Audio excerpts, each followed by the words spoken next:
ஏசாயா புத்தகம் 45ஆம் அதிகாரத்துக்கு நாங்கள் திரும்பிக் கொள்வோம். இந்த ஆண்டுக்குரிய எங்களுடைய ஜீவோனி சுவிசேஷ சபைக்கான வாக்குத்தத்த வசனம் ஸ்கிரீன்ல போடப்படும். 45ஆம் அதிகாரம் 2வது வசனம். நாங்கள் ஒருமனப்பட்டவர்களாய் இந்த நேரத்திலே நாங்கள் வாசிப்போம். எல்லோரும் ஏசாயா 45 2வது வசனம். நாங்கள் ஒருமனப்பட்டவர்களாய் நாங்கள் இந்த நேரத்திலே வாசிப்போம். நான் உனக்கு முன்னே போய் கோணலானவைகளை செவ்வையாக்குவேன். ஆமென். கர்த்தாவே, இந்த நேரத்தில் உமது கரத்திலே வருகிறேன் அப்பா. இந்த ஆண்டுக்குரிய எங்களுக்கான எங்கள் சபைக்கான வாக்குத்தத்தமாக இந்த வார்த்தையை நீர் கொடுத்திருக்கிறீர் அப்பா. நீர் எங்களுக்கு முன்பாக சென்று எங்களை சுற்றி இருக்கிற எல்லா கோணல்களையும் கர்த்தரை நீர் செவ்வையாக்க வல்லவராயிருக்கிறீர் என்பதை இந்த முதலாவது நாளிலே, இந்த ஆண்டின் முதலாவது நாளிலே எங்களோடு நீ பேச போற கிருபைக்காக உமக்கு நன்றி செலுத்துகிறோம் அப்பா. கர்த்தாவே, எங்களை நாங்கள் தாழ்த்துகிறோம். எங்களை இந்த இடத்திலே உமது பாதத்திலே வைக்கிறோம் அப்பா. உம்முடைய வார்த்தைகளை நாங்கள் கேட்கிற பிள்ளைகளாய் மாத்திரமல்லப்பா, அதன்படி எங்களுடைய ஜீவியங்களை இந்த வருடத்திலே நாங்கள் மாற்றி எங்களுக்கு முன்பாக நீர் சென்று எல்லா கோணல்களையும் எங்களுக்கு செவ்வாய்ப்படுத்தி நீர் எங்களை வழிநடத்துவீர் என்ற விசுவாசத்தோடு உம்முடைய வார்த்தைகளை கேட்க எங்களுக்கு கிருபை செய்யும் அப்பா. இந்த நேரத்தில் என்னையும் உமது கரத்திலே வைக்கிறேன் அப்பா. உம்முடைய சிலுவைக்கு பின்னால் என்னை மறைத்து உம்முடைய வார்த்தையும் உம்முடைய நாமம் ஒன்றே இந்த இடத்திலே மகிமைப்பட வேண்டும் என்று எல்லாம் வல்ல இயேசுவின் நாமத்தினால் வேண்டி நிற்கிறேன் நல்ல பிதாவே. ஆமென். யாவரும் அமர்ந்து கொள்ளுங்கள்.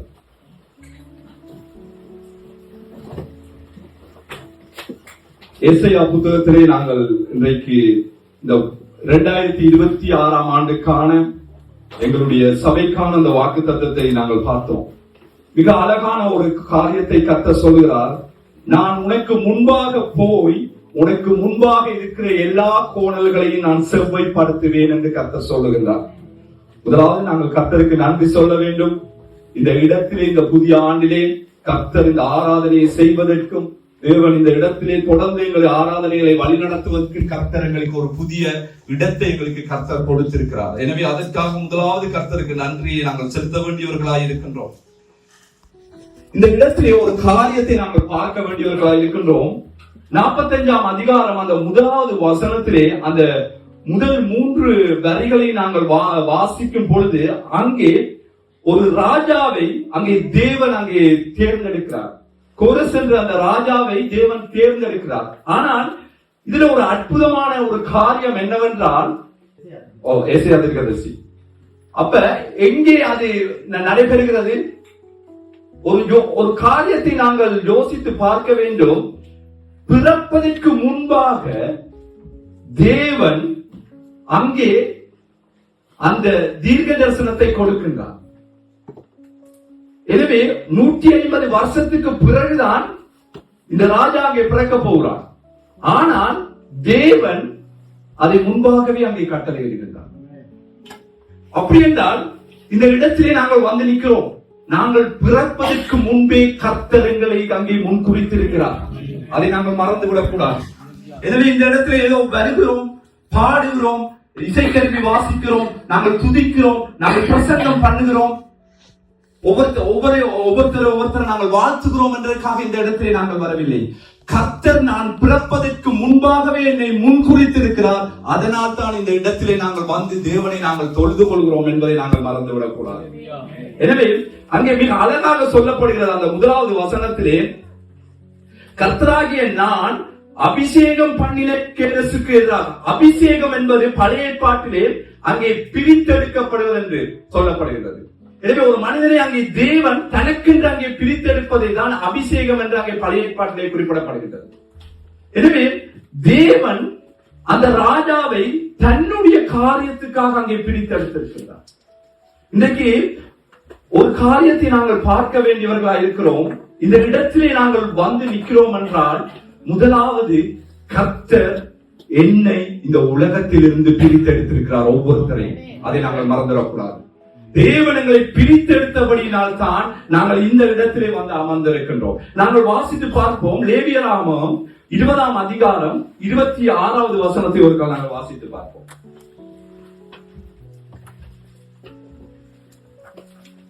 லேவியராகமம் 20:26. கர்த்தராகிய நான் பரிசுத்தராய்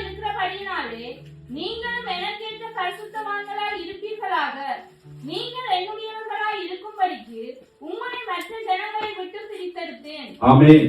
எனவே முதலாவது அங்கே நாங்கள் பார்க்கிறோம், அந்த இஸ்ரவேல் மக்களை அங்கே அந்த பாபிலோனில் இருந்து அவர்களை காப்பாற்றுவதற்கு தேவன் அங்கே ஒரு ராஜாவை அங்கே அவனை அங்கே உருவாக்குவதற்கு தேவன் அங்கே 150 ஆண்டுகளுக்கு முன்னாக பிரித்தெடுக்கிறார் என்றால், எங்களுடைய வாழ்க்கையிலே நாங்கள் ஏதோ ஒரு காரியத்துக்காக இந்த இடத்திலே வந்து நாங்கள் இருக்கவில்லை.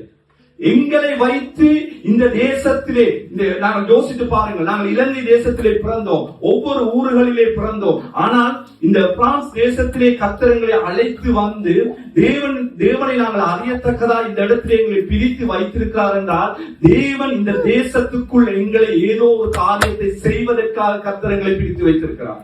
எங்களுடைய சபையை இந்த இடத்திலே வைத்திருக்கின்றார். நாங்கள் ஒவ்வொரு மாசமும் 1100 ரூபாய் 1000 ரூபாய் காசை கட்டிட்டு சும்மா போறதுக்காண்டி கர்த்தர் இந்த இடத்திலே கொண்டு வரவில்லை. நாங்கள் உழைக்கிற பணங்களை தேவனுக்கு சில நேரங்களிலே கொடுப்பது நாங்கள் ஒரு கடமைக்காகவோ கொடுக்கவில்லை. கர்த்தர் எங்களை பிரித்தெடுத்து இந்த தேசத்திலே வைத்திருக்கிறதுக்கு ஒவ்வொருத்தருக்கும் ஒரு காரணம் இருக்கு. எனவே ஒரு விஷயத்தை நீங்கள் புரிந்து கொள்ளுங்கள், இந்த 2026ஆம் ஆண்டு கர்த்தர் என்னை பிரித்தெடுத்ததுக்கு ஒரு காரணம் இருக்கிறது. இந்த இடத்திலே வைத்திருக்கிறதுக்கு ஒரு காரணம் இருக்கிறது. அதை நாங்கள் மறந்துவிடக் கூடாது.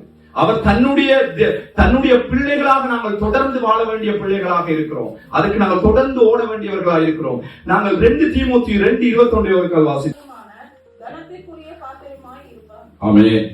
எனவே நாங்கள் பிரித்தெடுக்கப்படும் பொழுது அங்கே கனத்துக்குரிய பாத்திரமாக இருக்கின்றது. நாங்கள் பழைய ஏற்பாட்டிலே பார்க்கிறோம், அந்த ஆலயத்துக்கென்று பல பாத்திரங்களை அங்கே பிரித்தெடுக்கிறார்கள். எல்லாத்துக்கும் அந்த பாத்திரம் உபயோகப்படாது. அந்த ஆலயத்துக்கென்று பாவிப்பதற்கென்று சில பாத்திரங்களை அங்கே அவர்கள் பிரித்தெடுத்து அந்த பாத்திரம் அந்த தேவனுடைய காரியத்திலே தேவனுடைய ஆராதனையிலே பங்கு பெறுவதற்காக அந்த பாத்திரங்கள் வைத்திருக்கிறதை பார்க்கின்றோம். அதே போல்தான் கர்த்தர் எங்களை இந்த உலகத்திலே இருந்து பிரித்தெடுத்திருக்கிறார். ஏனென்றால் அவருடைய காரியங்களிலே நாங்கள் எங்களை அங்கே முழுமையாக ஒப்புவிக்க வேண்டிய பிள்ளைகளாக இருக்கின்றோம். யோசித்து பாருங்கள், நான் பிறப்பதற்கு முன்பே எங்களை ஒவ்வொருத்தரையும் கர்த்தர் தேர்ந்தெடுத்திருக்கிறார் என்றால் எவ்வளவு ஒரு அற்புதமான காரியமா இருக்கிறது. என்னுடைய பெற்றோருக்கு தெரியாது நான் தான் அவருக்கு பிள்ளையாக பிறக்க போறேன் என்று. என்னுடைய சகோதரனுக்கு தெரியாது நான் தான் அவருக்கு ஒரு சகோதரனாகவோ இல்ல சகோதரியாகவோ பிறக்க போறேன்னு தெரியாது. ஆனால் என்னை படைக்க போற தேவன் இந்த பெற்றோர்களுக்கு, இந்த சகோதரனுக்கு, இந்த சகோதரிக்கு, இந்த சபையிலே நீ இருந்து உன்னை நான் பிரித்தெடுத்து நான் உன்னை ஒரு காரியத்தை செய்ய வைக்க போறேன் என்பதற்காக கர்த்தர் எங்களை எவ்வளவு அழகாக அழைத்து கொண்டு வந்திருக்கின்றார். காரணம், அவர் எங்களுக்கு முன்பாக செல்லக்கூடிய தேவனாயிருக்கின்றார். ஒரு விஷயம் நாம் யோசிக்க வேண்டும். ஆடுகளை மேய்ப்பவனை நாங்கள் பார்க்கும் பொழுது அவன் முன்னோக்கி போவான். அவன் முன்னாக போகும் பொழுது அந்த ஆடுகள் ஒவ்வொன்றும் என்ன செய்யும் என்றால் பின்னாக அவனுக்கு பின்னாலே போய் கொண்டிருக்கும். ஆனால் இன்னொரு கூட்டமும் இருக்கு. அந்த கூட்டம் மிக கவனமாக இருக்க வேண்டியதாக இருக்கு. இன்னொரு கூட்டம் என்ன கூட்டம்? பன்றி கூட்டம். நீங்கள் பன்றிக்கு முன்னாக போய் பன்றியை பின்னால் வர சொன்னால் ஒவ்வொரு பன்றியும் ஒரு பக்கத்தில் ஓடும். எனவே எப்பொழுதும் பன்றிகளுக்கு பின்னால போகும் பொழுது பின்னால்தான் நாங்கள் பன்றிகளை விரட்டி கொண்டு போக வேண்டியவர்களாக இருப்போம். ஆனா ஆடுகள் அப்படி இல்லை. எனவே தேவன் எங்களை அவருடைய ஆடுகளாய் அவர்களை மேய்ப்பனாக நின்று அவர்களை வழிநடத்துகிறார். ஏனென்றால் அவர் முன்னாக போகும் பொழுது நாங்கள் அவருடைய வார்த்தைகளை பிடித்துக் கொண்டு பின்னோக்கி போகும் பொழுது எல்லா காரியங்களும் எங்களுக்கு வாய்ப்புமாக இருக்கின்றன. நான் சில காரியங்களுக்காக இன்றைய முதலாம் தேதி வாக்குத்தத்த வசனமாக எடுக்க வேண்டும் என்ற ஜெபிச்சு கொண்டிருக்கும் பொழுது போன வருஷம் முழுவதும் எங்களுடைய சபையில் உள்ள குடும்பத்திலே நடந்த ஒவ்வொரு காரியத்தை நினைத்து தேவனுடைய கரத்திலே கொடுத்து தான் ஜெபித்தேன். காரணம், கடந்த ஆண்டு நாங்கள் மூப்பரா இருக்கிறபடினால் சில காரியங்களை உங்களுக்கு வெளிப்படையாக சொல்ல முடியாது. சில காரியங்களை தனிப்பட்ட ரீதியிலே தெரியும். அப்ப எல்லாவற்றையும் யோசித்து ஜெபிக்கும் பொழுது கர்த்தரே இந்த புதிய ஆண்டிலே நீர் எல்லாவற்றுக்கும் ஒரு விடையை தர வேண்டும் என்று ஒரு எண்ணத்தோடு ஜெபிச்சோம். ஆனா ஜெபிக்கும் பொழுது கர்த்தர் இந்த 45ஆம் அதிகாரத்தை கொடுத்தாரு. அந்த 45ஆம் அதிகாரத்தை கொடுக்கும் பொழுது எனக்கு மிகவும் அதிசயமா இருந்தது. ஏனென்றால் ஒரு பிரசங்கம் எடுப்பதற்கு தான் ஒரு வசனத்தை நாங்கள் தேர்ந்தெடுப்போம். ஆனால் அந்த அதிகாரத்தை வாசிக்கும் பொழுது பல பிரசங்கங்களை கர்த்தர் கொடுத்தார். ஆனால் கர்த்தர் நான் தேவனுடைய பாதத்தில் அமர்ந்திருந்து நான் யோசித்த ஒன்றே கர்த்தரை இந்த புதிய நாளிலே எனக்கும் என் சபை மக்களுக்கும் என் குடும்பத்துக்கும் எதை நீர் தர விரும்புகிறீரோ அதை முதலாவது எனக்கு தான். எனவே அதனால்தான் அந்த 2வது வசனம் மிக அழகாக சொல்கிறது, நான் உனக்கு முன்பே போய் கோணலானவைகளை செவ்வையாக்குவேன். யோசித்து பாருங்கள், அந்த 150 வருடங்களுக்கு முன்பாக ஒரு மனுஷனை அங்கே தேவன் உருவாக்குறார். ஆனால் அந்த வசனத்தை வாசித்து பார்ப்போம், 45 வாசித்து பார்ப்போம். ஆனா அவன் எப்படிப்பட்ட ராஜாவாக இருக்கிறான் என்று, கர்த்தராகிய நான் அபிஷேகம் பண்ணின கோரேசுக்கு முன்பாக ஜாதிகளை கீழ்ப்படுத்தி ராஜாக்களின் இடைக்கட்டுகளை அவிழ்க்கும் படிக்கும் அவனுக்கு முன்பாக வாசல்கள் பூட்டப்படாதிருக்க கதவுகளை திறந்து வைக்கும் படிக்கும் அவனை பார்த்து அவன் வலக்கையை பிடித்துக் கொண்டு அவனுக்கு சொல்லுகிறதாவது, நான் உனக்கு முன்னே போய் கோணலானவைகளை செவ்வையாக்குவேன். ஆமென். எனவே அந்த ராஜாவை அவர் தேர்ந்தெடுக்கிறார். ஆனால் நாங்கள் அந்த ராஜாவினுடைய பின்னணியை நாங்கள் பார்க்கும் பொழுது, அவர் அங்கே தேவன் சொன்ன காரியங்கள், எதை தேவன் செய்ய வேண்டும் என்று இங்கே தீர்க்கதரிசனமாக சொல்லப்பட்டதோ அந்த காரியங்களை அவர் சொன்னாலும் அவர் அங்கே கர்த்தர் மேல் அங்கே விசுவாசம் வைக்கவில்லை. ஆனால் அந்த விசுவாசம் வைக்க முடியாத ஒரு ராஜாவை தேவன் தேர்ந்தெடுப்பார் என்றால், அவருடைய இரத்தத்தினால் கழுவப்பட்ட நாங்கள், அவரை விசுவாசித்து அவருடைய பாதத்திலே அமர்ந்திருக்கிற நாங்கள் இந்த இடத்திலே வந்திருக்கிறோம் என்றால், இந்த வசனம் அந்த ராஜாவை விட எங்களுக்கு எவ்வளவு மேன்மையான ஒரு வசனமாக இருக்கிறதை நாங்கள் யோசித்து பார்க்க வேண்டும். ஏனென்றால் ஒரு விசுவாசியால் ஒரு ராஜாவை எடுத்து பாவிக்க முடியும் என்றால், விசுவாசித்து அவருக்கு பின்னால் தொடர்ந்து ஓடுகிற எங்களை கர்த்தர் எவ்வளவு அதிசயமாய் எடுத்து பாவிக்க வல்லவராய் இருக்கிறார். எனவே நாங்கள் அதற்கு ஏற்றது போல் நாங்கள் போக வேண்டியவர்களாய் இருக்கின்றோம். நாங்கள் 1 பேதுரு 1 அதிகாரம் 15 16 வசனத்தை வாசித்து பார்ப்போம். 1 பேதுரு 1 அதிகாரம் 15 16.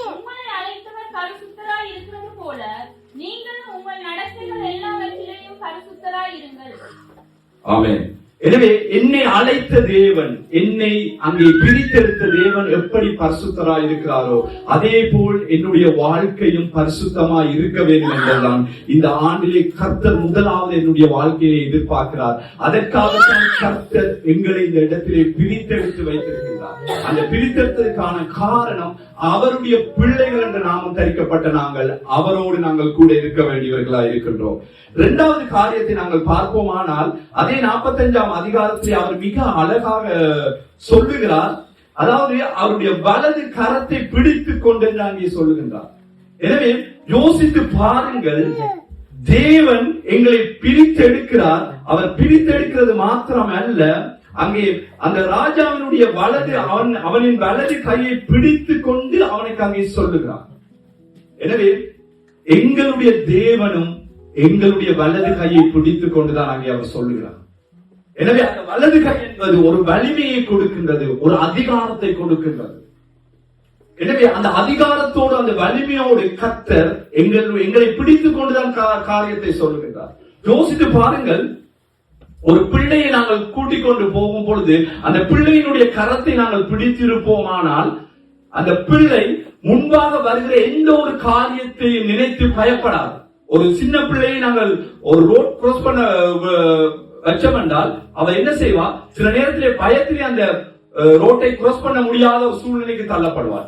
ஆனால் ஒரு தகப்பன் அந்த கரத்தை பிடித்துக் கொண்டு முன் செல்லும் பொழுது ரோட்டில் வலது பக்கம் இடது பக்கம் வாகனம் வருதா இல்லையா என்பதை பார்க்க மாட்டார். காரணம், என் தகப்பன் என் கரத்தை பிடித்திருக்கிறார், நான் போக வேண்டிய இடத்துக்கு அவர் கொண்டு போய் சேர்ப்பார். அந்த நம்பிக்கை இருக்கிறது. எனவே எங்கள் கர்த்தர், எங்களுடைய கர்த்தர், நாங்கள் அறிந்த கர்த்தர், எங்களுடைய பாவங்களை சுமந்த கர்த்தர் எங்களுக்காக எங்களுடைய வலது கரத்தை பிடித்துக் கொண்டு அவர் எங்களை முன்னோக்கி கொண்டு செல்கிறார். எனவே இந்த ஆண்டிலே எங்களுடைய கர்த்தர்களை முன்னோக்கி கொண்டு செல்ல அவர் வல்லவராயிருக்கிறார். எங்களுக்கு முன்பாக அவர் செல்ல வல்லவராயிருக்கிறார். எங்களை விட்டு விட்டு அவர் போகவில்லை, எங்களுடைய கரங்களை பிடித்துக் கொண்டு போகின்றார். எனவே அவரோடு நாங்கள் இணைந்து இருக்க வேண்டும் என்றால் அந்த பிரித்தெடுத்த காரணத்தை நாங்கள் முதலாவது ஒழுங்காக நாங்கள் கொண்டு போக வேண்டும். தேவனை நாங்கள் நம்புற நாங்கள் அந்த பரிசுத்தத்தோடு எங்களுடைய வாழ்க்கைகளை தொடர்ந்து நாங்கள் கொண்டு போக வேண்டியவர்களாக இருக்கின்றோம். ஏசாயா 41 அதிகாரம் 13 வசனத்திலே நாங்கள் வாசித்து பார்ப்போம். அதிலும் ஒரு நல்ல வசனம் ஒன்று சொல்லுகின்றது. ஏசாயா 41:13. தேவனாய் இருக்கிற கர்த்தராகிய நான் உன் வலது கையை பிடித்து பயப்படாதே, நான் உனக்கு துணை நிற்கிறேன் ஆமென். எனவே வலது கையை பிடித்திருக்கிற கர்த்தர் எங்களுக்கு என்னத்தை அங்கே சொல்லுகிறார்? நீ பயப்படாதே, நான் உனக்கு துணை நிற்கின்றேன். எனவே எனக்கு முன்பாக போகிற கர்த்தர் எனக்கு ஒரு காரியத்தை சொல்லுகிறார். உனக்கு முன்பாக இருக்கிற எந்த ஒரு காரியமாக இருந்தாலும் நீ பயப்படாதே, ஏனென்றால் நான் உனக்கு துணை நிற்கின்றேன். எனவே இந்த வருஷத்திலே நாங்கள் ஒருவேளை சில விஷயங்களை நாங்கள் யோசித்துக் கொண்டிருக்கலாம், சில விஷயங்கள் எங்களுக்கு எப்படி நடக்கும் என்று நாங்கள் சிந்தித்துக் கொண்டிருக்கலாம். ஆனால் கர்த்தர் சொல்கிறார், நான் உனக்கு முன்பாக போகிறேன், உன்னுடைய கோணல்கள் எல்லாவற்றையும் நான் உனக்கு செவ்வையாக்குவேன் என்று கர்த்தர் எங்களுக்கு சொல்கிறார். எனவே அந்த விசுவாசத்தை நாங்கள் பிடித்தவர்களாய் நாங்கள் ஓட வேண்டியவர்களாய் இருக்கின்றோம். இன்னொரு வசனத்தை வாசித்து பார்ப்போம். சங்கீதம் 118:16 வசனம். சங்கீதம் 118:16. கர்த்தரின் வலது கரம் உயர்ந்திருக்கிறது, கர்த்தரின் வலது கரம் பராக்கிரமம் செய்யும். ஆமென். எனவே அவருடைய கரம் அங்கே உயர்ந்திருக்கிறது, அதே நேரத்தில் பராக்கிரமம் செய்யும். எனவே அவருடைய கரம் உயர்ந்திருக்கும் பொழுது அவர் எங்களுடைய கரத்தை பிடிக்கிறார் என்றால் எங்களையும் கர்த்தர் உயர்த்த வல்லவராயிருக்கிறார். எனவே அவருடைய கரத்துக்குள் நாங்கள் அடங்கி இருப்போமானால் அவர் எங்களுடைய கரத்தை பிடித்து அவர் உயர்த்தும் பொழுது எங்களுடைய வாழ்க்கை உயரக்கூடியதாக இருக்கின்றது. எனவே அதைத்தான் இந்த ஆண்டில் கர்த்தர் சொல்கிறார், நான் உங்களுடைய வலது கையை பிடித்துக் கொண்டிருக்கிறேன், காரணம் நான் உயர்த்தும் பொழுது நீயும் என்னோடு சேர்ந்து உயர்வாய் என்று. எனவே எங்களுடைய வாழ்க்கையிலே கர்த்தர் இந்த ஆண்டு எங்களை உயர்த்துவதற்கும் எல்லா காரியங்களையும் செய்வதற்கு அவர் முன்பாக போகிறார். அந்த முன்பாக போகிற தேவனுக்கு நாங்கள் உண்மை உள்ள பிள்ளைகளாக நாங்கள் இருக்க வேண்டியவர்களாக இருக்கிறோம். அதை நாங்கள் மறந்துவிடக் கூடாது. இப்பொழுது நாங்கள் உண்மையான காரியத்துக்குள்ளே வருவோம். அந்த 3வது வசனம் எங்களுக்கு வடிவாக சொல்லுகிறது, கோணலானவைகளை செவ்வையாக்குவேன். எனவே என்னுடைய வாழ்க்கையிலே சில காரியங்களை நாங்களே எங்களுடைய வாழ்க்கையிலே கோணலாக்கிக் கொள்கிறோம். எஸ்ஐயா 39ஆம் அதிகாரத்திலே நாங்கள் வாசிக்கும் பொழுது அங்கே அந்த மக்கள் அவர்களுடைய வாழ்க்கையிலே சில காரியங்களை அங்கே கோணலாக்கின்றார். அதே மாதிரி பிரசங்கி 7ஆம் அதிகாரம் 13ஆம் வசனத்திலே நாங்கள் பார்க்கும் பொழுது அங்கே தேவன் சில காரியங்களை கோணலாக்கின்றார். எனவே தேவன் சில காரியங்களை கோணலாக்கும் பொழுது அதை எங்களால் எதுவுமே செய்ய முடியாது. ஆனால் அவர் கோணல் ஆக்கிறதுக்கும் ஒரு காரணம் இருக்கிறது. ஏனென்றால் அந்த கோணல் கூடாக அந்த மகனையோ மகளையோ கர்த்தர் இன்னும் மெருகூட்டி அவனை அங்கே அந்த கோணலில் இருந்து செவ்வைப்படுத்த அவரால் மாத்திரம் தான் முடியும். எனவே சில நேரங்களில் எங்களுடைய வாழ்க்கையில சில கோணல்கள் வந்திருக்கலாம், நாங்களே சில நேரத்திலே உருவாக்கி இருக்கலாம். ஆனால் அப்படி நாங்கள் உருவாக்கினாலும் கர்த்தர் ஒரு காரியத்தை சொல்லுகிறார், நான் உன்னை பிரித்தெடுத்தேன், உன்னுடைய வலது கையை பிடித்துக் கொண்டு நான் இருக்கின்றேன், நான் உனக்கு முன்பாக செல்லுவேன். ஒருவேளை எங்களுடைய வாழ்க்கையில இன்றைக்கு நாங்கள் இந்த புது வருடம் பிறந்த உடனே எல்லாருமே எல்லாரும் உலகம் முழுக்க இன்றைக்கு நேற்று இரவு 6:30 இருந்து எல்லா தேசங்களிலும் ஒவ்வொரு தேசங்களிலும் கொண்டாட்டங்களே போட்டுக்கொண்டே இருக்கிறாங்க. எல்லா தேசங்களிலும் எல்லாருமே அங்கே சந்தோஷமா ரோட்ல நின்று குடித்து ஆடி எல்லாம் செய்யறாங்க. ஒரு பக்கத்திலே சபைகளிலே நின்று சபைகளிலே பிரசங்கங்கள், அதுகள் ஒவ்வொரு காரியம் ஒரு பக்கமாய் போய் கொண்டிருக்கிறது. ஆனால் ஒரு விஷயத்தை நாங்கள் புரிந்து கொள்ள வேண்டும், நாட்கள் போய்கொண்டிருக்கிறது, வாழ்க்கை இன்னும் மாறவில்லை. நேற்று இருந்தது போல்தான் இன்றைக்கு நான் இருக்கின்றேன். ஆனால் நாட்கள் போய்கொண்டுதான் இருக்கிறது. இன்றைக்கு ஜனவரி 1ஆம் தேதி, இன்னும் ஒரு கொஞ்ச நாள் போகலாம் டிசம்பர் 31ஆம் தேதி, திருப்பி ஜனவரி 1ஆம் தேதி, இப்படி நாட்கள் மாறிக்கொண்டிருக்கும். ஆனால் நான் மாறி இருக்கிறேனா என்பதுதான் இங்கே ஒரு கேள்விக்குறி. நான் மாற வேண்டும் என்றால் அந்த கர்த்தரை விசுவாசிக்கிற நான், தேவனால் பிரித்தெடுக்கப்பட்ட நான், தேவனுக்குள்ளே நான் இருக்கிற நான், தேவன் என்னுடைய வாழ்க்கையிலே பல மாற்றங்களை எதிர்பார்க்கிறார். தினம் தினம் கர்த்தர் என்னுடைய வாழ்க்கையிலே அங்கே மாற்றங்களை எதிர்பார்க்கின்றார். ஒரு அழகான எல்லாருமே சொல்லக்கூடிய, அதாவது வேத ஆராய்ச்சியாளர்கள் எல்லாருமே சொல்லக்கூடிய ஒரு காரியம், இந்த 45ஆம் அதிகாரத்தில் இந்த 1வது வசனம் கண்டிப்பாக இந்த வசனம் வந்திருக்க கூடாது. காரணம், அதுக்கு வேறொரு வசனம் வந்திருக்கணும். நாங்கள் 44ஆம் அதிகாரம் கடைசி வசனத்தை வாசித்து பார்ப்போம். கோரசையை குறித்து அவன் என் மேய்ப்பன், அவன் எருசலேமை நோக்கி நீ கட்டப்படு என்றும் தேவாலயத்தை நோக்கி நீ அஸ்திவாரப்படு என்றும் சொல்லி எனக்கு பிரியமானதை எல்லாம் நிறைவேற்றுவான் என்று சொல்லுகிறவர் நான். ஆமென். இங்க பாருங்கள், இந்த வசனம் தான் நோமலாக 45ஆம் அதிகாரத்திலே முதலாவதாக வசனமாக வந்திருக்க வேண்டும் என்று வேத ஆராய்ச்சியாளர்களுடைய எண்ணங்களா இருக்கு, சில பேருடைய எண்ணங்கள். என்றால் வடிவாக சொல்லப்படுது, கோசை குறித்து அவன் என் மேய்ப்பன், அவன் எருசலேமை நோக்கி நீ கட்டப்படு என்றும் தேவாலயத்தை நோக்கி நீ அஸ்திபாரப்படு என்றும் சொல்லி எனக்கு பிரியமானதை எல்லாம் நிறைவேற்றுவான் என்று சொல்லுகிறவர் நான். அங்கே பார்க்கிறோம், அவன் தேவனை விசுவாசிக்கவில்லை, தேவனை நம்பவில்லை. ஆனால் கர்த்தர் எதையெல்லாம் செய்ய வேண்டும் என்று அங்கே தீர்க்கதரிசி மூலம் சொன்னாரோ அவ்வளவு காரியத்தையும் அவன் அங்கே செய்தான். அதுதான் அங்கே ஒரு காரியம். ஆனால் அப்படி என்றால் விசுவாசியாத ஒருத்தன் அதை செய்கிறான் என்றால், தேவனை விசுவாசித்து தேவனுடைய ரத்தத்தினால் நான் கழுவப்பட்டேன் என்று சொல்லி நாங்கள் சாட்சி சொல்லி நாங்கள் எழும்பி நிற்கிறோம் என்றால், நாங்கள் அதை விட எவ்வளவு பிரியமான பிள்ளைகளாய் நாங்கள் வாழ வேண்டியவர்களாய் இருக்கிறோம். அதுதான் கர்த்தர் இந்திய நாளில் எங்களோடு கூட பேசிக் கொண்டிருக்கிறார். எனவே அப்படிப்பட்ட ஒரு பிள்ளைகளாக எங்களுடைய வாழ்க்கை அங்கே அமைய வேண்டும், அப்படிப்பட்ட பிள்ளைகளாக நாங்கள் தொடர்ந்து இருக்க வேண்டும் என்பதுதான் கர்த்தருடைய எண்ணங்களாக இருக்கிறது. இங்கே நாங்கள் பார்க்கிறோம், அவர் அந்த 45ஆம் அதிகாரம் 1ஆம் வசனத்திலே அங்கே சொல்கிறார்கள், அவனுக்கு முன்பாக வாசல்கள் பூட்டப்படாதிருக்கும், கதவுகள் திறந்திருக்கும் என்று சொல்கிறார். அவன் அங்கே பாபிலோனை நோக்கி அங்கே படையெடுத்து போகும் பொழுது ஒரு அற்புதமான காரியம் அவனுக்கு அங்கே நடக்கிறது. என்னவென்றால், அவன் அந்த பாபிலோனிலே அங்கே சென்று அங்கே அந்த மக்களை மீட்பதற்காக போகும் பொழுது அந்த நாள் அங்கு ஒரு விசேஷம் நிறைந்த நாளாக இருக்கிறது. அதனால் அந்த கதவுகள் எல்லாம் அங்கே திறக்கப்பட்டிருக்கிறது. ஏனென்றால் எல்லோரையும் அங்கே உள்ளுக்குள்ளே வரும்படியாக அங்கே அனுமதிக்கப்படுகிறார்கள். அந்த நாள் அவன் அங்கே சென்று அவர்களை அங்கே அந்த யுத்தத்திலே வெற்றி கொண்டு அங்கே அந்த மக்களை மீட்டெடுக்கின்றான். பாருங்கள், அந்த வசனம் 150 வருஷத்துக்கு முன் அங்கே சொல்லப்படுகிறது. அவன் போகிற அன்றைய நாள் அந்த கதவுகள் எப்பவுமே மூடப்பட்டிருக்கிற கதவுகள் அன்றைக்கு அந்த ஒரு விசேஷ நாள் என்றபடியால் அந்த கதவுகள் திறக்கப்பட்டிருக்கிறது. அன்றைய நாளே அங்கே அந்த ராஜா உள்ளுக்குள்ளே போய் அங்கே அந்த மக்களை பாதுகாத்து அங்கே மீட்டுக் கொண்டு வருவதை காணக்கூடியதாக இருக்கிறது. எவ்வளவு ஒரு அற்புதமான தேவன் எத்தனையோ வருடங்களுக்கு முன்பாக கொடுத்த அந்த வார்த்தை எவ்வளவு தீர்க்க தரிசனமாய் நிறைவேறுகிறது.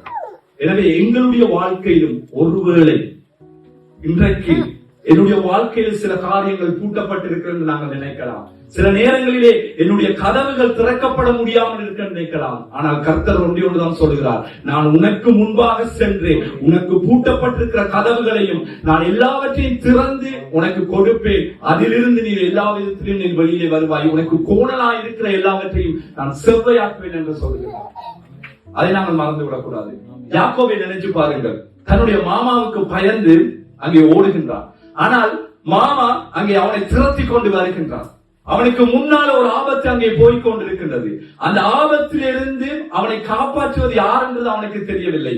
ஆனால் கர்த்தர் யாக்கோபை சந்திக்க முதல் அங்கே அவனுடைய மாமனாகிய லாபானை சந்தித்து அங்கே பழிவாங்கும் நோக்கத்தோடு வந்த லாபானை அங்கே அவனை ஆசீர்வதித்து அவனை வழிநடத்தி செல்வதற்கு அங்கே லாபானுக்கு அங்கே தேவன் அங்கே அவனோடு பேசுறதை காணக்கூடியதாக இருக்கிறது.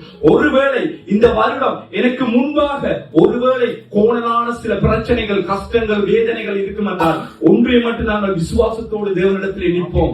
எனக்கு முன்பாக கர்த்தர் சென்று என்னுடைய பிரச்சனைகள், என்னுடைய கஷ்டங்கள், என்னுடைய வேதனைகள் என்னை விடுதலையாக்கி அவர் எனக்கு முன்பாக இருக்கிற எல்லா காரியங்களையும் எடுத்து போடுவார். அப்பொழுது நான் அதை சந்திக்கும் பொழுது நான் செவ்வையாக்கப்பட்டவனாய் அந்த காரியத்தை நல்ல விதத்திலே சந்திப்பேன். மறந்துடக்கூடாது. நாங்கள் எவ்வளவு கஷ்டப்பட்டோம், எவ்வளவு ஜெபித்தோம், இந்த இடத்திலே கர்த்தர் எவ்வளவு ஆரோக்கியமாய் கொடுத்தார். யோசித்து பாருங்கள், எத்தனையோ நேரத்திலே ஜெபிச்சோம், எவ்வளவோ காரியத்துக்காக தேடினோம், எத்தனையோ பேர் நாங்கள் இன்டர்நெட்ல எல்லாவற்றையும் தேடினோம், ஒரு சபை வேணும், ஒரு இடத்திலே நாங்கள் செய்ய வேண்டும். ஆனால் எவ்வளவோ காரியத்தை கர்த்தர் நிறைவாக்கி தந்து கொண்டிருக்கிறார். நாங்கள் மறந்து விடக்கூடாது. தொடர்ந்து நாங்கள் தேவனுடைய பிள்ளைகளாக இருக்கிறோம். ஒரு விஷயத்தை நாங்கள் இந்த ஆண்டு நாங்கள் ஞாபகம் வைத்துக் கொள்வோம். எனக்கு முன்பாக செல்லுகிறவர் என்னுடைய கர்த்தர். எனக்கு முன்பாக இருக்கிற எல்லா தடைகளையும் அகற்றுவார். ஏனென்றால் ஒரு தடை வருது, ஒரு கஷ்டம் வருது, ஒரு பிரச்சனை வருது என்றால் உடனடியாக அதை கண்டவுடன் எங்களுடைய மனம் என்ன சொல்லும்? ஒரு பயம் வரும். இதிலிருந்து நான் எப்படி வெளியில் வருவேன்? இதிலிருந்து நான் எப்படி என்னுடைய வாழ்க்கையை நான் கொண்டு நடத்துவேன்? பிற்காலத்தில் என்னுடைய வாழ்க்கை எப்படி இருக்கும்? என்னுடைய பிள்ளையின் வாழ்க்கை எப்படி இருக்கும்? என்னுடைய குடும்பத்திலே இப்படி பிரச்சனை இருக்கிறது, இந்த பிரச்சனையிலிருந்து நான் என்ன செய்வேன்? நான் இந்த தேசத்துக்கு வந்து அநேக வருடங்கள் ஆயிற்று, எனக்கு எந்த ஒரு அனுகூலம் எனக்கு நடக்கவில்லையே, எந்த ஒரு விசாவும் எனக்கு இல்லை என்று நினைக்கும் பொழுது ஒரு விஷயத்தை நினைத்துக் கொள்ளுங்கள். உங்களுக்கு முன்பாக போகிறவர் கர்த்தர். உங்களுக்கு முன்பாக இருக்கிற ஒவ்வொரு தடைகளையும் ஒவ்வொரு கோணல்களையும் கர்த்தர் செவ்வையாக்கி இந்த வருடத்திலே நிறைவாக்கி தருவார் என்பதை மட்டும் விசுவாசத்தோடு சொல்லுங்கள். அது மட்டும்தான் எங்களுடைய காரியங்களாக இருக்கிறது. நாங்கள் எங்களுடைய விசுவாசத்திலே நாங்கள் முன்னுக்கு செல்ல வேண்டியவர்களாக இருக்கிறோம். நாங்கள் தேவனுக்கு எங்களை முழுமையாக ஒப்புக் கொடுப்போம். எங்களுடைய வாழ்க்கையிலே எது பிரச்சனை, நாங்கள் எங்களுக்குள்ள ஒரு பிரச்சனை என்று சொல்லணும், ஒரு கஷ்டம், ஒரு பிரச்சனை, ஒரு துன்பம் ஏதோ ஒன்று வந்த உடனே எப்பவுமே சொல்ற மாதிரி தான் அது நானும் தான் நாம பரிசுத்தவான் சொல்ல முடியாது. எப்பவும் வந்தோட என்ன செய்யறோம்? யாரோ ஒரு நாள் அப்படி சொல்றோம். என்னைக்காவது அந்த கேள்வி என்னுடைய காதிலே கேட்கப்பட்ட நிமிஷம் நான் உட்கார்ந்து நான் ஜெபிச்சிருக்கிறேன்? இல்ல, ஏதோ ஒரு மனிதனை நோக்கி போறோம். அப்படின்னா தேவன் எனக்கு இரண்டாவது பட்சம், முதலாவது மனிதன். ஒரு சந்தோஷமான காரியம் வருது, என்ன நடக்கும்? அப்பா, அம்மா, அண்ணா, தம்பி, ஃப்ரெண்டு, சபையில பாஸ்டர், மூப்பர் மாதிரி இருக்காங்க, சபை பாஸ்டர், மூப்பர், ஊழியக்காரர், எல்லாருக்கும் எல்லாம் முடிந்து இரவு படுக்க போகும் பொழுது கர்த்தாவே நீர் செய்ததற்கு நன்றி. அப்ப கர்த்தர் எங்க வர்றார்? கடைசியில வர. ஆனால் இதை செய்து முடிச்சவர் யார்? அவர். இது நான் சில விஷயங்களை யோசிச்சு பார்த்தேன். சில நேரங்கள்ல ஒரு விஷயம் நடக்கும் பொழுது ஒரு காரியங்கள் என்னத்தை செய்வோம் என்றது எங்களுக்கு தெரியாது. என்ன முதல் எங்களுக்கு கண்ணுக்கு முன்னால தெரிகிறது யாரு? மனிதர்கள். அவர்கள் தான் உடனே அடிக்கிறோம் இல்லையா? ஆனால் முதலாவது நாங்கள் செய்ய வேண்டிய காரியமே நாங்கள் தேவனுடைய பாதத்தை அமர வேண்டும். காரணம், என்னை பிரித்தெடுத்து என்னுடைய வலது கையை பிடித்துக் கொண்டு எனக்கு முன்பாக சென்ற என்னுடைய கோணலானவைகளை அங்கே செவ்வையாக்கக்கூடிய தேவன் எனக்கு முன்பாக இருக்கிறார். என்னுடைய பிரச்சனைக்கு முடிவு வருகிறது என்றால் அது தேவனுடைய கரத்தில் இருந்து வருகிறது என்பதை நாங்கள் மறந்துவிடக்கூடாது. அதை நாங்கள் தொடர்ந்து அதன்படி நாங்கள் ஓட வேண்டியவர்களாக இருக்கின்றோம். எனவே அப்படிப்பட்ட ஒரு வாழ்க்கை தான் நாங்கள் வாழ வேண்டும் என்பது கர்த்தருடைய எண்ணமாக இருக்கின்றது. அதை நாங்கள் கொண்டு நாங்கள் செல்லும் பொழுது நிச்சயமாக கர்த்தர் எங்களுடைய வாழ்க்கையிலே ஒவ்வொரு காரியத்தையும் அவர் செய்யக்கூடியவராக இருக்கின்றார். எனவே அவர் முன்னோக்கி போகிற தேவன். நாங்கள் யாத்ராகமம் 13:21 நாங்கள் எடுத்து வாசித்து பார்ப்போம். கொடுக்கலாம் யாத்ராகமம் 13:21.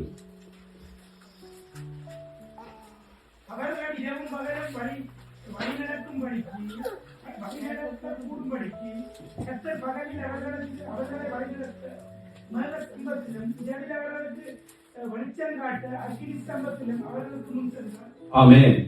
இங்கே தேவன் அங்கே அந்த இஸ்ரவேல் மக்களை அங்கே வழிநடத்துவதற்கு அவர் முன்னே செல்கிறார்.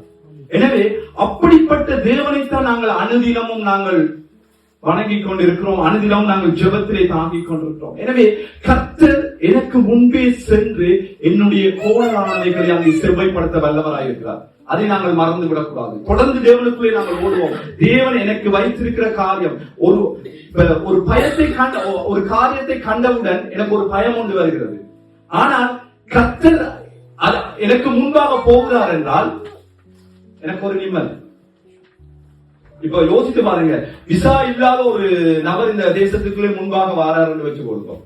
அவர் தனியா போகும் பொழுது ஒருவேளை போலீஸ் வருதுன்னு வச்சுக்கோங்க. எங்களை போலீஸ் நல்ல போலீஸ்ல வச்சுக்கோங்க. உடனே என்ன செய்வார்கள்? ஒரு பதட்டம் வரும். கையில ஒன்றும் இல்லை, எதுவும் இல்லை, ஒரு பயம் ஒன்று வரும். ஆனா அதே நேரத்தில் ஒரு சொந்த ஒரு அண்ணனோ தம்பியோ இல்ல தாயோ தகப்பனோடு அவர்கள் போகும் பொழுது ஒரு தைரியம் இருக்கும். ஏனென்றால் ஒருவேளை அவர்கள் கதைக்கும் பொழுது அந்த பாஷை எனக்கு தெரியாம இருக்கலாம். ஒருவேளை என்னோடு கூட வருகிறவர் எனக்கு ஒரு உதவி ஏதாவது ஒன்று செய்வார் என்ற ஒரு நம்பிக்கை இருக்கு. அந்த நம்பிக்கை தான் இங்கே கர்த்தர் எங்களுக்கு கொடுக்கிறார். நான் உனக்கு முன்பாக போகிறேன், நான் உன்னுடைய எல்லா காரியங்களையும் செய்ய வைக்கிறேன். காரணம் என்னென்றால் நான் உன்னை அழைத்திருக்கிறேன். அதான் அங்கே 45:3 அவர் சொல்கிறார், உன்னை பேர் சொல்லி அழைக்கின்ற இஸ்ரவேலின் தேவனாகிய கர்த்தர் நானே என்று நீ அறியும் படிக்கு. எங்களுடைய வாழ்க்கையில் ஒரு காரியம் நடக்குது என்றால் அந்த காரியத்தை கர்த்தர் செய்தார் என்பதை நாங்கள் விசுவாசிக்க வேண்டும். அதை கர்த்தர் ஏன் செய்தார்? என்னை பிரித்தெடுத்து என்னை அவர் அழைத்திருக்கிறார். அவர் அழைத்த தேவன் எனக்காக எல்லாவற்றையும் செய்து முடிப்பார் என்ற அந்த நம்பிக்கை எனக்குள்ளே வர வேண்டும். அந்த நம்பிக்கை இருக்கும் பொழுது நாங்கள் அங்கே முன்னோக்கி செல்லலாம். ஏனென்றால் கோஸ்ராஜா அங்கே அவர் என்ன செய்கிறார், தேவன் எதை கட்டளையிட்டாரோ அவ்வளவு காரியத்தையும் அங்கே அவர் செய்து கொடுக்கின்றார். அங்கே தேவனுக்கு பிரியமான ஒரு பிள்ளையாக அவர் இருக்கின்றார். இன்றைய நாளில் கர்த்தர் எங்களை அதைத்தான் எதிர்பார்க்கின்றார். நாங்கள் என்றைக்குமே மறந்துவிடக் கூடாது. நாங்கள் தொடர்ந்து தேவனுக்குள்ளே நாங்கள் ஓடுகிற பிள்ளைகளாக இருக்கிறோம். நாங்கள் லூக்கா 3ஆம் அதிகாரம் 4ஆம் வசனத்தை ஒரு கால் எடுத்து வாசித்து பார்ப்போம். லூக்கா 3:4. பள்ளங்கள் எல்லாம் நிரப்பப்படும், சகல மலைகளும் குன்றுகளும் தாழ்த்தப்படும், கோணலானவைகள் செவ்வையாகும், கரடானவைகள் சமமாகும் என்றும். ஆமென். இங்கே பாருங்கள், மிக அழகாக அந்த வார்த்தை அங்கே சொல்லப்படுகிறது. எனவே கர்த்தர் எங்களுடைய வாழ்க்கையில் ஒருவேளை இன்னைக்கு புது வருடம் பிறந்து விட்டது இருந்தாலும் மனசுக்குள்ள எங்கேயோ ஒரு ஓரத்துல அந்த போன 2025 ஏதோ ஒவ்வொரு காரியமும் அங்கே அப்படியே தொட்டு நிற்கும். என்னைக்குமே யாருக்கும் அந்த 2025 எல்லா காரியமும் முடிஞ்சதுன்னு இல்லை. ஏதோ ஒரு காரியம் அங்கே அந்த இடையில நிற்கும். ஆனால் ஒன்று விசுவாசியுங்கள், உங்களை பிரித்தெடுத்த கர்த்தர் தன்னை அறியாதவனை, தன்னை விசுவாசியாத ஒருத்தனை அவர் தெரிந்தெடுத்து அவன் மூலமாக பல காரியங்களை செய்ய வல்லவர் என்றால், நீங்கள் விசுவாசத்தோடு தேவனை நம்பி இந்த இடத்திலே வந்து கொண்டிருக்கிற உங்களுக்கு கர்த்தர், உங்களுக்கும் சரி எனக்கும் சரி கர்த்தர் சொல்லக்கூடிய ஒரே ஒரு காரியம், என்னை விசுவாசித்து நீ நடக்கிற நீ உனக்கு வந்து உனக்கு முன்பாக இருக்கிற எல்லா பிரச்சனைகளுக்கும் எல்லா கோணலுக்கும் நான் உனக்கு முன்பாக போய் அதை எல்லாவற்றையும் நிவர்த்தி செய்து செவ்வையாக்குவேன் என்றதான் இன்றைய நாளிலே கர்த்தர் எங்களுக்கு உரைக்கிறார். அதை நாங்கள் மறந்து விடக்கூடாது. தொடர்ந்து நாங்கள் ஓடுவோம், கர்த்தருக்குள்ளே நாங்கள் நின்று நாங்கள் செய்வோம். கடைசியாக நாங்கள் ஒரு வசனத்தை நாங்கள் எடுத்து வாசிப்போம். நீதிமொழிகள் 3ஆம் அதிகாரம் 5ஆம் 6ஆம் வசனம். எங்களுக்கு ஏற்கனவே தெரியும், எங்களுக்கு ஆரம்ப ஜெபத்திலேயும் அந்த வசனம் சொல்லப்பட்டது. ஆனாலும் நாங்கள் மீண்டும் அந்த வசனத்தை நாங்கள் எடுத்து வாசித்து பார்ப்போம். நீதிமொழிகள் 3ஆம் அதிகாரம் 5ஆம் 6ஆம் வசனம்.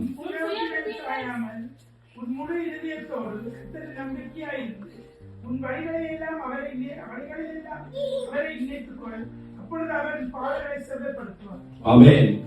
எங்களுடைய ஒரே ஒரு தேவன்கிட்ட பெருசா ஒன்றும் கேட்கல. நீங்க சம்பாதிச்சு 2000 ரூபாய் சம்பளம் எடுக்கிறீர்கள் என்றால் 1000 ரூபாய் கொடுத்து கொடுங்கன்னு சொல்லி கேட்கல, ஒன்றும் கேட்கல. கர்த்தர் மிக இலவான காரியத்தை தான் கேட்டார். என்னை மாத்திரம் நீ விசுவாசி, நான் சொல்லுகிறபடி நீ நட, உன்னுடைய பாதைகள் எல்லாமே நான் செவ்வைப்படுத்துவேன், உனக்கு முன்பாக இருக்கிற எல்லா கோணல்களையும் அவர் செவ்வைப்படுத்துவார். நான் இந்த ஜெபத்தை எடுத்த பொழுது நான் கர்த்தர்ட்ட ஒரே ஒரு காரியத்துக்காக தான் ஜெபித்தேன். கர்த்தாவே, எங்களுடைய சபைக்கென்று ஒரு இடம் இல்லை, அதுதான் எங்களுக்கு கோணலாக இருக்கின்றது. முதலாவது எனக்கு அதுதான் எனக்கு தேவைப்பட்டது. குடும்பம் எனக்கு 2வதா நின்றது. ஆனால் கர்த்தரிடத்துல நான் கேட்ட ஒரே ஒரு காரணம், அந்த சபைக்கான காரியம் கோணலாய் இருந்தாலும் அந்த இடங்கள் எங்களுக்கு தேவன் இந்த ஆண்டிலே ஏதோ ஒரு விதத்திலே செவ்வைப்படுத்தி தருவார் என்ற விசுவாசத்தோடு நாங்கள் நிலைநிற்போம். எங்களுடைய குடும்பத்திலும் எங்களுடைய தனிப்பட்ட வாழ்க்கையிலும் எது எங்களுக்கு கோணலாக இருக்கிறதோ அதை தேவன் இந்த ஆண்டிலே செவ்வைப்படுத்துவார். ஒரு விஷயத்தை என்றைக்குமே மறக்க வேண்டாம், எனக்கு முன்பாக போகிறவர் என்னை உருவாக்கிய கர்த்தர், என்னை பாதுகாக்கிற கர்த்தர், என்னுடைய பாவங்களை மீட்டெடுத்த கர்த்தர் என்ற அந்த நம்பிக்கையோடு நாங்கள் இந்த நேரத்திலே நாங்கள் தேவனிடத்திலே நாங்கள் எழுப்பி நின்று நாங்கள் ஜெபிப்போம். எங்களை தேவனிடத்திலே நாங்கள் எங்களை ஒப்புக் கொடுப்போம். கர்த்தர் எங்களை பிரித்தெடுத்திருக்கிறார், அவருடைய வலது கரத்தினால் எங்களை சுமந்து வருகின்றார். அது மாத்திரமல்ல, எனக்கு முன்பாக சென்று என்னுடைய கோணல் எல்லாவற்றையும் அவர் செவ்வைப்படுத்த வல்லவராயிருக்கிறார் என்பதை இந்த ஆண்டின் முதல் நாளிலே கர்த்தர் எங்களுக்கு கொடுத்திருக்கின்றார். எனவே எங்களை நாங்கள் தாழ்த்துவோம், தேவனுக்கு உண்மையுள்ள பிள்ளைகளாக நாங்கள் ஓடுவோம். கர்த்தர் நிச்சயமாக இந்த இடத்திலே இந்த வார்த்தையை கொடுத்ததன் மூலம் எங்களுடைய வாழ்க்கையிலே இருக்கிற எல்லா கோணல்களையும் தேவன் செவ்வைப்படுத்தி ஒரு நல்ல விதத்திலே கர்த்தர் எங்களை உருவாக்க வல்லவராயிருக்கிறார். என்னுடைய வாழ்க்கையில இந்த பிரச்சனை இருக்கிறது, என்னுடைய இந்த கஷ்டங்கள் இருக்கிறது, இவ்வளவு எல்லாவற்றையும் இந்த 2026 நான் எப்படி கடந்து போகிறேன் என்று ஒருவேளை நாங்கள் நினைத்துக் கொண்டிருந்தால் கர்த்தர் சொல்லுகிறார், உனக்கு முன்பாக நான் போகிறேன், உன்னுடைய பரிசுத்தமான தேவன் நான் போகிறேன், உன்னுடைய வாழ்க்கையை மீட்டெடுத்த நான் போகிறேன், உனக்கு முன்பாக இருக்கிற எல்லா பிரச்சனைகளுக்கும் தீர்வு கொடுக்கக்கூடிய ஒரே தேவன், ஒரே கர்த்தராகிய நானே உனக்கு முன்பாக போகிறேன் என்பதை தான் கர்த்தர் இன்றைய நாளில் எங்களுக்கு நினைவூட்டுகிறார். அந்த எண்ணத்தோடு எங்களை நாங்கள் தாழ்த்தி இந்த நேரத்திலே தேவனிடத்திலே ஒப்புக் கொடுப்போம். அருள் பிரதர் முன்பாக வந்து எங்கள் யாவரையும் இந்த நேரத்திலே ஒப்புவித்து அவர் இந்த நேரத்திலே ஜெபிப்பார்.